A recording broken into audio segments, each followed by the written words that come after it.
Hello दोस्तों। जिंदगी में होने वाले कुछ वाकयात और हादसे बहुत ही अजीब होते हैं।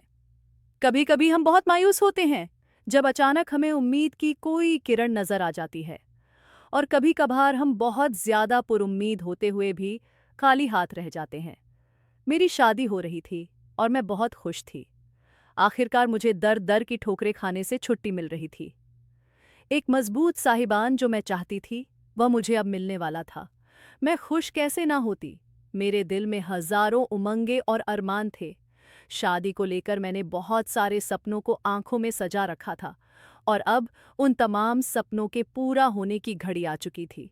मैं घूंघट की बेड पर बैठी अपने पति शुभम का इंतजार कर रही थी। पूरा कमरा खुशबू से महका हुआ था। मेरी शादी बहुत ज्यादा अमीर घराने में हुई थी। यह घर नहीं, कोई शीश महल ज्यादा लग रहा था। मैं अपनी किस्मत पर बहुत हैरान थी। मुझसे अपनी खुशी संभाले नहीं संभल रही थी। आने वाले वक्त से अनजान में बस अपनी खुशियों के अमर हो जाने की प्रार्थना कर रही थी। मैंने कभी नहीं सोचा था कि मेरी उम्मीदों से बढ़कर भगवान मुझे इतना सब कुछ दे देगा। मेरी इतनी हैसियत नहीं थी जितना मुझे दे दिया गया था। खुशी के मारे मेरे पांव जमीन पर नहीं टिक रहे थे। मैं खुद को हवा में उड़ता हुआ महसूस कर रही थी, मगर मैं नहीं जानती थी कि मेरी यह खुशी कुछ ही वक्त की है। बहुत जल्द मुझे दोबारा से जमा माने की ठोकर खाने के लिए किस्मत एक बार फिर तन्हा करने वाली थी। शुभम मेरे पास आया और उसने मुझे मुंह दिखाई में एक हीरे का लॉकेट दिया। मैं बहुत खुश थी। मेरे नज़दीक हीरे और पत्थरों की कोई अहमियत नहीं थी, मगर मेरे नज़दीक जज्बात बहुत ज्यादा अहमियत रखते थे। और मैं बहुत खुश थी कि शुभम मुझे बेइंतहा मोहब्बत करता था। मैं जितना भी भगवान का धन्यवाद करती उतना कम था। जिसने मुझे इतनी खुशियां दी थीं, शायद मेरी उम्र भर दुखों का सिला मुझे मिल गया था। शुभम रात को देर तक मेरा हाथ थामे मुझसे बातें करता रहा और अपना हाले दिल बयां करता रहा कि कैसे वह मुझे पहली बार देखने के बाद दीवाना हो गया था। मैं इतनी ज्यादा हसीनों तो नहीं थी। न जाने शुभम को मुझ में ऐसा क्या नजर आया था कि वह मेरे लिए अपने पूरे खानदान से लड़ चुका था और सबसे जीतकर मुझे अपनी जिंदगी के सफर में शामिल कर चुका था, जहां मैं उसकी हमसफर बनाकर उसके कंधे से कंधा मिलाकर चलने वाली थी। और मैंने यही बात शुभम से पूछी तो शुभम ने प्यार से मेरा हाथ थाम लिए और कुछ देर तक मुझे देखता रहा। फिर मेरा हाथ पकड़कर मुझे आईने के सामने लाकर खड़ा कर दिया। कहने लगा, तुम्हारी आंखों के गहरे समंदर में मैं डूब गया था। शायद तुमने अपनी आंखों की खूबसूरती पर गौर नहीं किया है। मुझे इन आंखों ने ही तो दीवाना किया है, और ऊपर से तुम्हारे चेहरे की यह मासूमियत मेरे दिल का चयन लूट ले गई थी, और मैं पहली नजर में तुम पर दिल हार बैठा था। मैंने देखा वाकई मेरी आंखें बहुत खूबसूरत थीं। अनाथ आश्रम में भी लड़कियां मेरी आंखों की खूबसूरती की चर्चाएं करती थीं, लेकिन मैंने कभी ध्यान ही नहीं दिया था। आज शुभम के कहने पर ध्यान दिया। सच में मेरी आंखें बहुत खूबसूरत थीं, और शुभम के प्यार की लाली मेरे चेहरे पर फैली हुई थी, जो मेरे बादामी रंगत को खूबसूरत बना रही थी। दिन पर लगाकर उड़ गए। 3 दिन कैसे बीत गए मुझे पता ही न चला। मैं तो बस अपने पति के प्यार में डूबी उसकी मोहब्बतों को महसूस करती रही थी। यह 3 दिन मेरी जिंदगी के खुशकिस्मत दिन थे। अभी मैं जिंदगी को अच्छे से महसूस भी नहीं कर पाई थी कि जुदाई की घड़ी करीब पहुंची। शुभम के बाहर जाने का वक्त हो चुका था। शुभम के बिजनेस हर जगह फैला हुए था, इंडिया में भी और इंडिया से बाहर भी। शुभम को जरूरी काम विदेश जाना पड़ रहा था। उसके बाहर जाने की खबर सुनकर मेरी सारी खुशियां खत्म हो गईं थीं। मेरा दिल अजीब तरह के अंदेश में डूब गया था। मुझे ऐसा लग रहा था जैसे मैं कोई खूबसूरत सपना देख रही थी, जिससे अब मेरी आंख खुलने वाली है और मैं दोबारा उसी सहारा की नज़र होने वाली हूँ जिसमें जलते हुए मैंने अपनी जिंदगी का सफ़र किया था। शुभम खुद भी मुझसे दूर जाते हुए बहुत उदास था।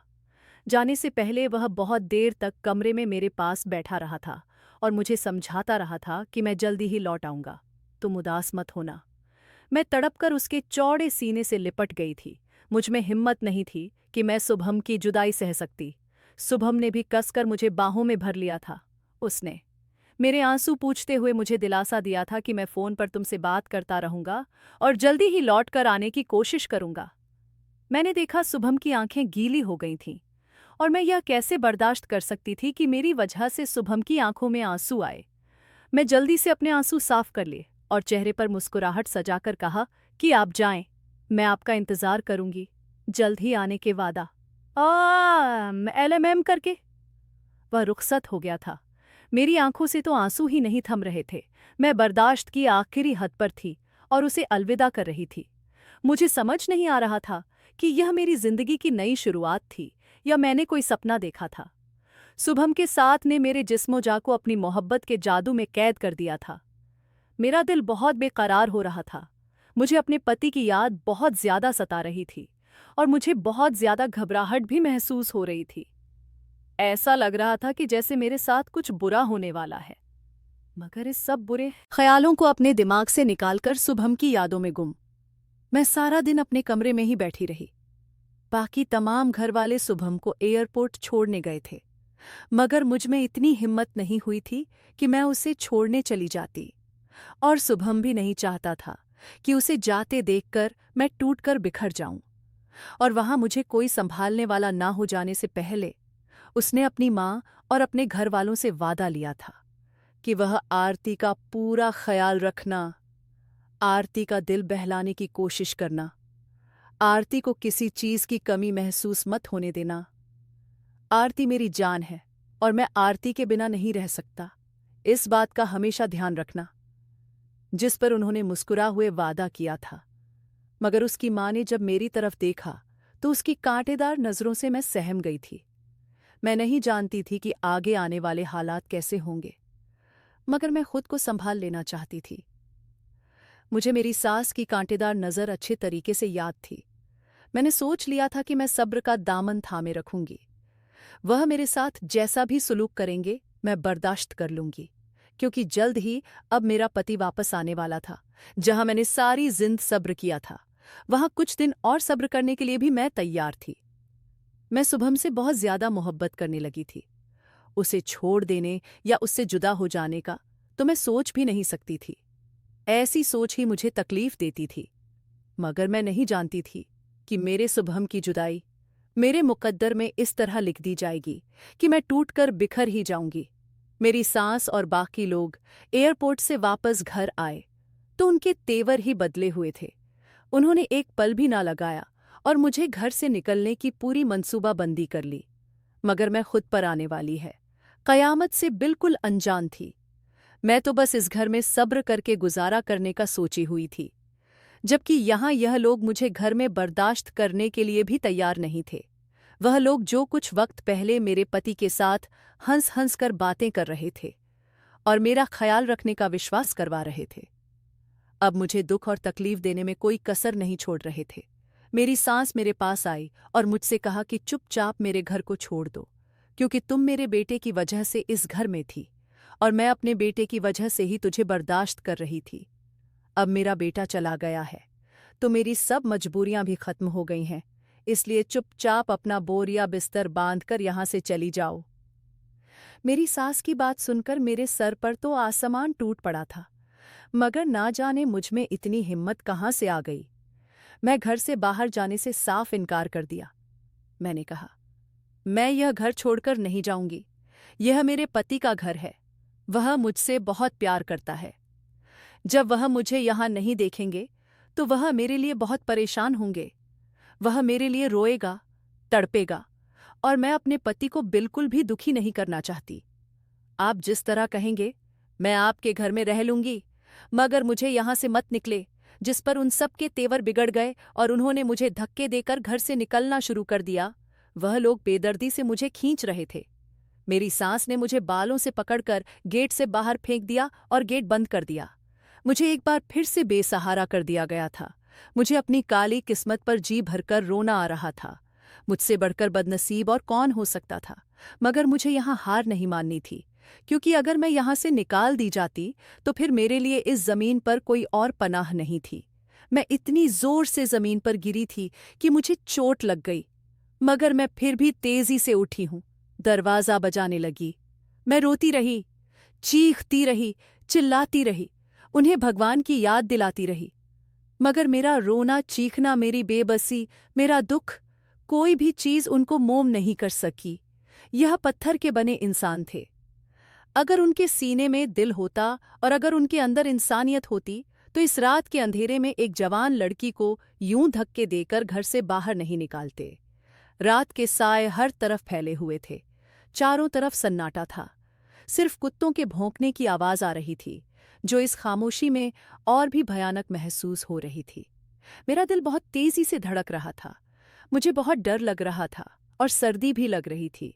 मैंने कोई गर्म कपड़ा भी नहीं पहना हुआ था। सर्दी से कांपते शरीर के साथ में वही जमीन पर सिमटकर बैठ गई। मैंने सोचा, सुबह होने तक मैं यहीं पर बैठी रहूंगी। हो सकता है उन लोगों को मुझ पर दया आ जाए, उनके ज़मीर उन्हें शर्मिंदा करें। शायद उनको अपने फैसले पर पछतावा हो। मगर ऐसे 2 दिन गुजर गए।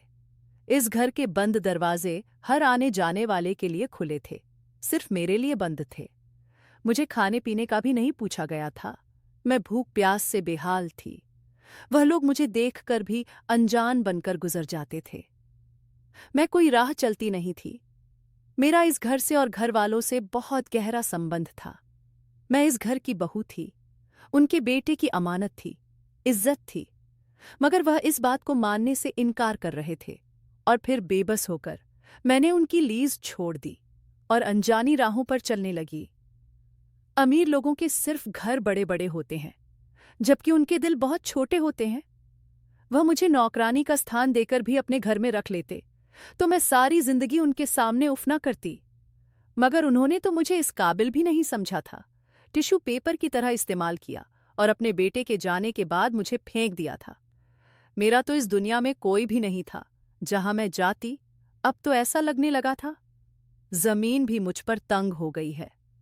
मैं बचपन से ही जमाने की ठोकर का सामना की थी। 3 वर्ष की थी जब मेरे माँ बाप का देहांत हो गया था।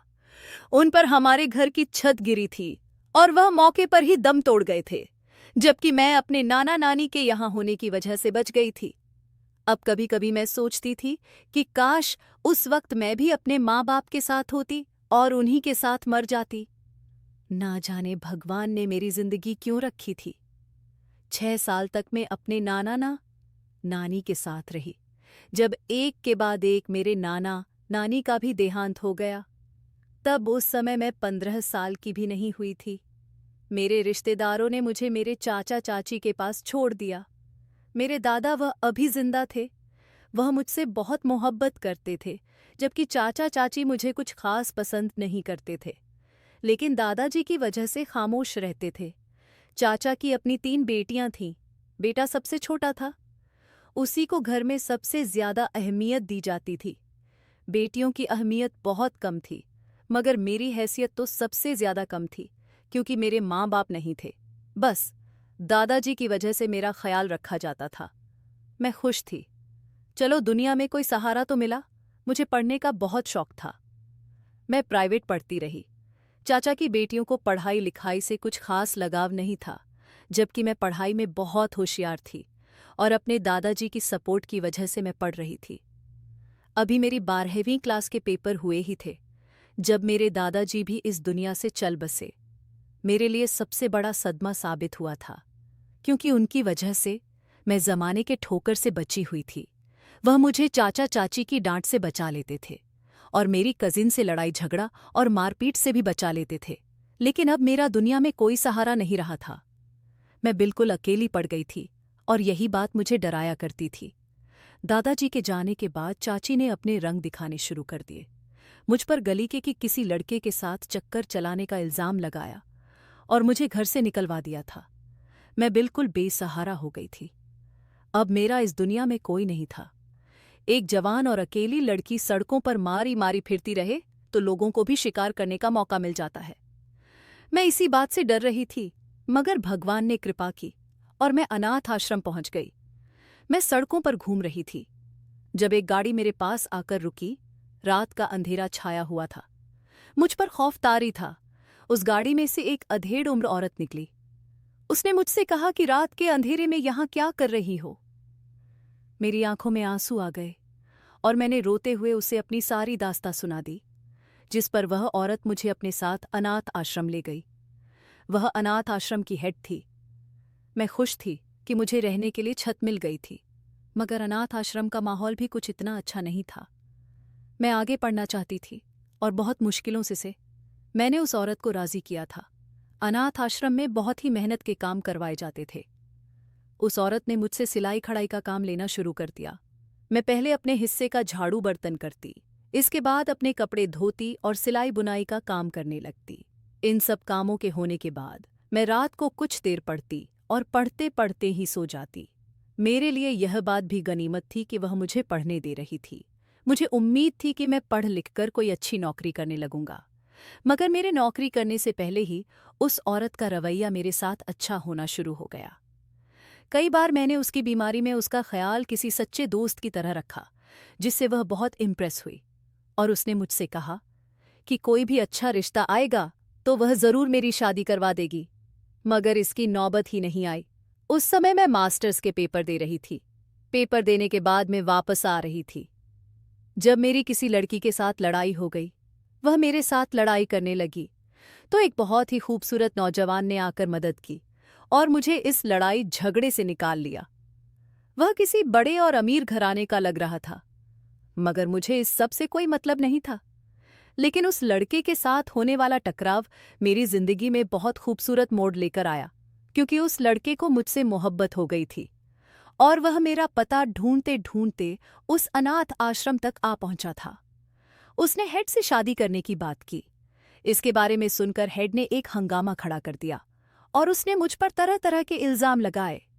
उसका कहना था कि मैं बाहर पढ़ाई के बहाने लड़कों को फंसाने के लिए जाती थी और अब एक अमीर लड़के को फांस कर ले आई हूं, मेरे किरदार पर लगने वाला।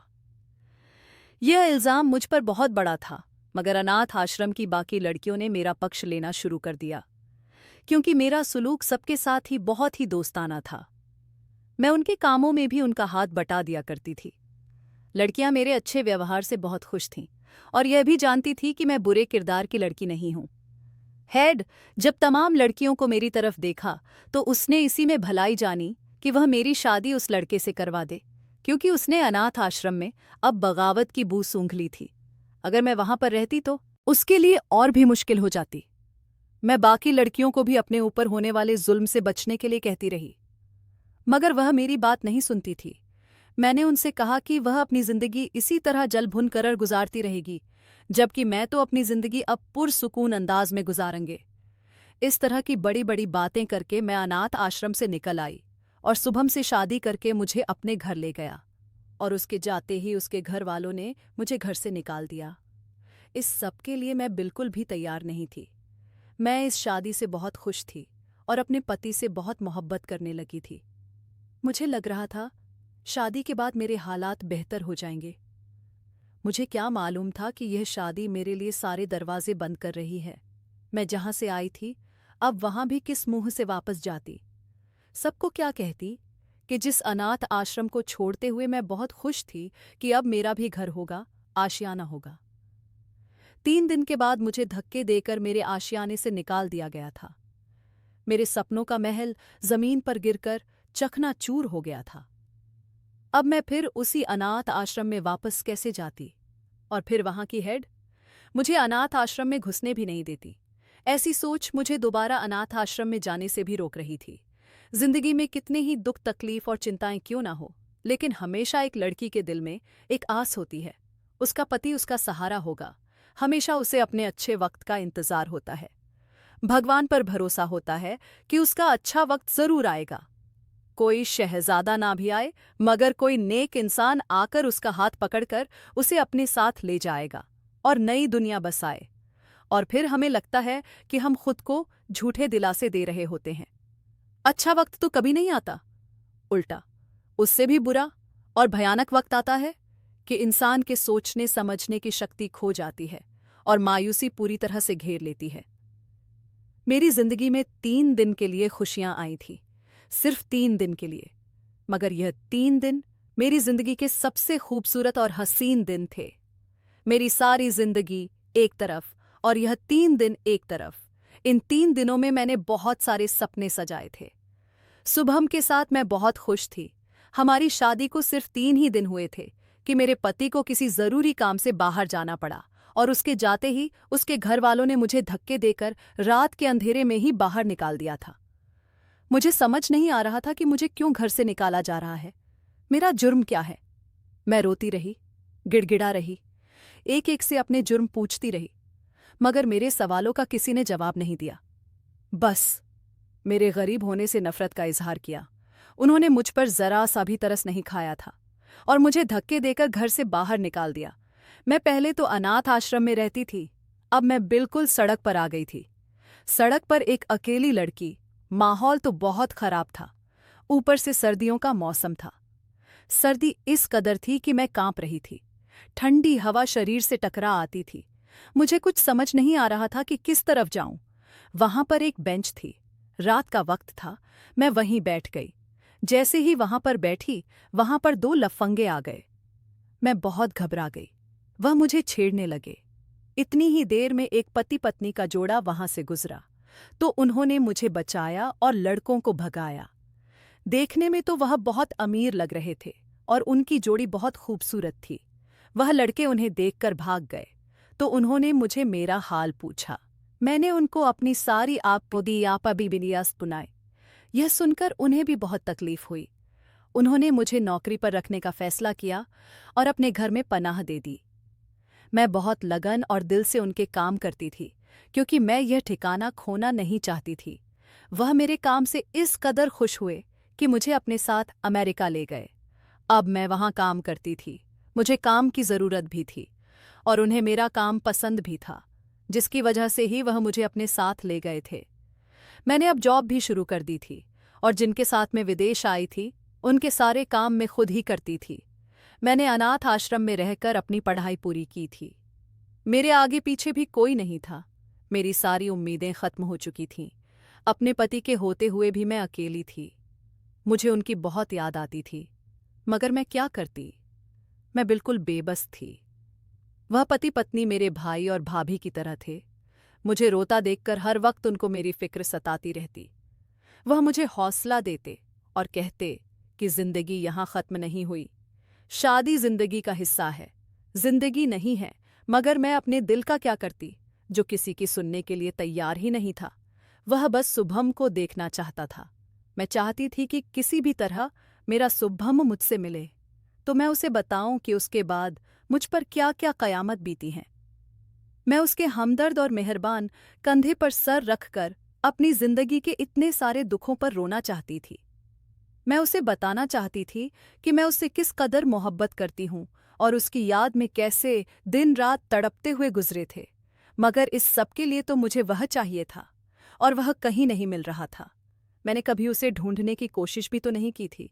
न जाने उसके घर वालों ने उसे मेरे बारे में क्या कुछ बताया होगा, क्या क्या कहा होगा, कौन कौन से इल्जाम लगाए होंगे।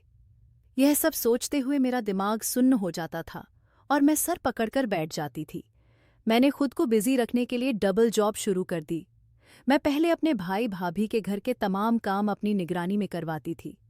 उन्होंने मुझे कोई भी काम करने से मना कर दिया था। उन्हें अच्छा नहीं लगता था कि मैं उनके घर के काम करूं, मगर मैं कुछ तो उनके एहसानों का बदलाव चुकाना चाहती थी। मैं चाहती थी कि मैं भी उनके लिए कुछ करूं, इसलिए मैं उनके घर का इंतजाम संभालने लगी। वह दोनों बिजनेस करते थे, दोनों ऑफिस जाते थे और उनके घर का तमाम काम मेरे कहने पर ही होते थे। घर के काम करवाने के बाद मैं खाली होती तो मुझे शुभम की यादें सताने लगती थीं। इसलिए मैंने एक जगह नौकरी की और उसके बाद दूसरी जगह नौकरी करना शुरू कर दी। मैं अब लाखों में कमाती थी। भाई भाभी मुझे अलग जेब खर्च देते थे, मगर मेरी इच्छाएं मर चुकी थीं। मेरे अकाउंट में पैसों का ढेर लग चुका था, मगर मेरा उन्हें कहीं भी खर्च करने का दिल नहीं करता था। मैं जिंदगी से बेजार हो गई थी। मेरी जिंदगी कुछ बिजी हुई तो मैं भी तकलीफों से निकलने लगी। भाई भाभी भी मुझे दुखों से निकलते देखकर खुश थे। नई जॉब काफी मुश्किल थी, जिस पर वक्त की पाबंदी बहुत ज्यादा जरूरी थी। बॉस को समय के साथ नहीं किया गया। काम बिल्कुल पसंद नहीं था। मैं कई बार अपने सीनियर से डांट भी खा चुकी थी, मगर क्योंकि मैं इस जॉब से बहुत बिजी रहती थी और मेरी तकलीफ कम हो रही थी, इसलिए मैं इसको जारी रखे हुए थी। आज ऑफिस में बॉस आने वाले थे। मैंने उनके बारे में सुना था कि वह बहुत ही ज्यादा सख्त मिजाज है, कभी भी किसी की गलती को माफ नहीं करते और लड़कियों के साथ तो बहुत ही बुरे तरीके से पेश आते हैं। इतने खड़ूस बॉस के बारे में सुनकर मैं बहुत परेशान हो जाती थी और आज भी बहुत परेशान थी। बॉस ऑफिस में आ चुके थे। सारे नए और पुराने वर्कर अपने काम की रिपोर्ट खुद जाकर उन्हें दे रहे थे।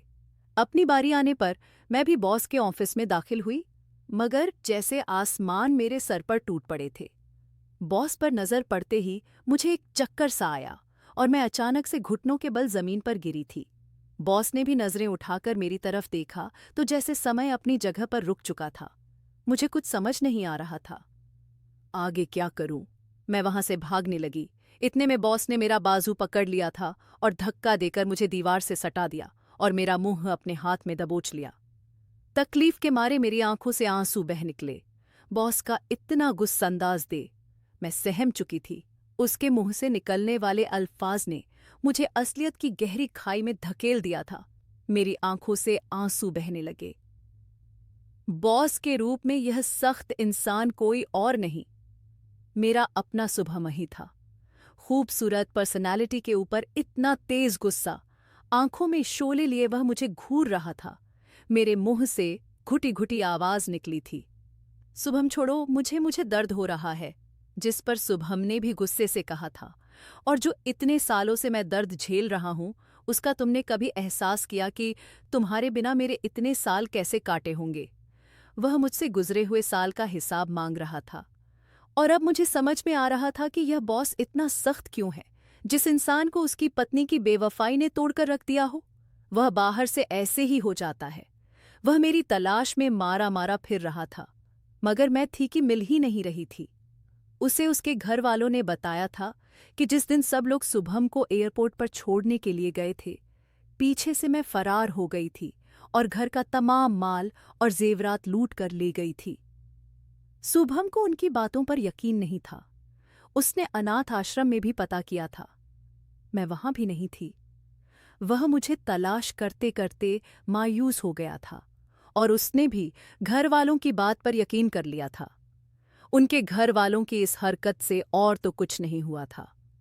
उनका बेटा लड़कियों से नफरत करने लगा था और एक सख्त और गुस्से इंसान बन गया था। मुझे अच्छी तरह से याद था कि शुभम किस कदर जिंदा दिल और हंसमुख इंसान था। मैंने जो 3 दिन उसकी हमराही में गुजरे थे, वह मेरी जिंदगी के बेहतरीन दिन थे। मगर यहां मुझे उसकी शख्सियत का एक और रूप देखने को मिला था, जो सरासर उसके घर वालों का देन था। मैं शुभम की गलतफहमियां को दूर कर देना चाहती थी।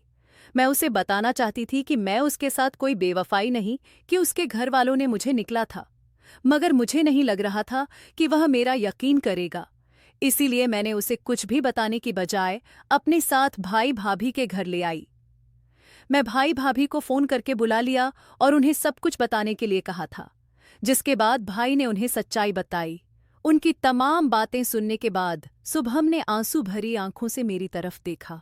मैं तड़प उठी थी कि मेरा पति शुभम रो रहा था। उसने मेरे सामने हाथ जोड़ दिए।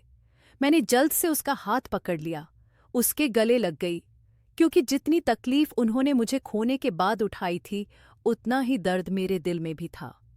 शुभम की मजबूत बाहों में समाते ही मुझे ऐसा लगा था कि जैसे मैं अपने सारे दुख भूल चुकी हूं। गुजरे हुए दुखों पर जैसे मरहम लग गया था। शुभम ने भी मुझे कसकर बाहों में भर लिया था। वह भी तो मेरे लिए कितना तड़पा था। अब शुभम ने अपने घर वालों के साथ मिलना जुलना बंद कर दिया। बस कभी कभार फोन पर बात कर लिया करते थे और उन्हें बता दिया कि उन्होंने मुझे ढूंढ लिया है। वह मेरे साथ विदेश में ही रहने लगे और हम बहुत खुशहाल जिंदगी गुजारने लगे थे। इतनी तकलीफें और आजमाइश झेलने के बाद मेरी जिंदगी में भी सवेरा आ चुका था। अगर आपको हमारी कहानी पसंद आई हो तो वीडियो को लाइक करें। चैनल पर नए हैं तो चैनल को